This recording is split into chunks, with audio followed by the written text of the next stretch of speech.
Әңгіме көкжалдың кегі. Бүгінгі аңшылық сапарым өте сәтті өтті. Таңертең-ақ қасқырдың апанын оңай тауып алдым.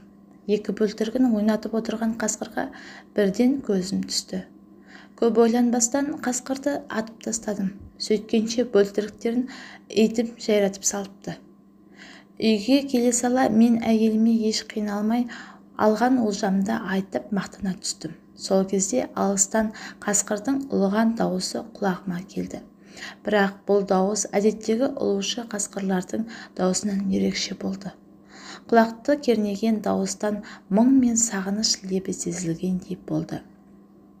Келесі күні қатты әрі тәтті ұйқымды сырттан естілген дыбыс бұзды. Мен үйден жан ұшыра жүгіріп шықтым. Сырттағы көрініс маған қатты ауыр тиді. Табалдырықтан аттай алмай сілейіп тұрып қалдым. Дәл есігімнің алдында үлкен қасқыр тұрды. Итім болса байлауынан қанша ұмтылса да жібін үзе алмапты. Ең қорқыныштысы, ашулы әрі мұңды көкжалдың жанынан кішкентай ғана қызымды көруім еді. Ол қасқырдың біресе құлағынан, біресе құйрығынан тартып ойнап жүр екен. Мен не істерімді білмей қатты састым. Қызым өзінің ит емес қасқырмен ойнап тұрғанын білмегендіктен сескенер емес.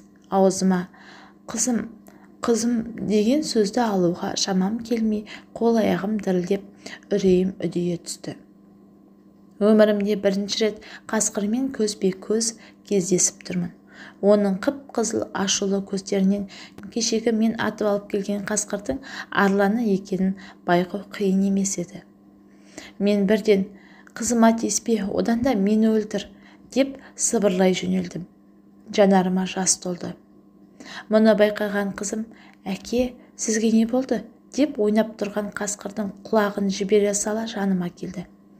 Мен қызымды дереу құшағыма алдым. Денемнің дірілі әлі басылар емес. Сөйтіп тұрғанда қасқыр кілт бұрылып жөніне кете барды. Маған да қызыма да еш зиянын тигізбей кетті. Қаншығы мен бөлтіріктерін өлтіргенім үшін ол менен кек алды. Бірақ қанмен емес. Ол өзінің менен артық, менен мейірімді екенін көрсетті. Ол өзінің ішкі қайғысы мен мұңы арқылы менің біреудің балаларын өлтіргенімді сездірді.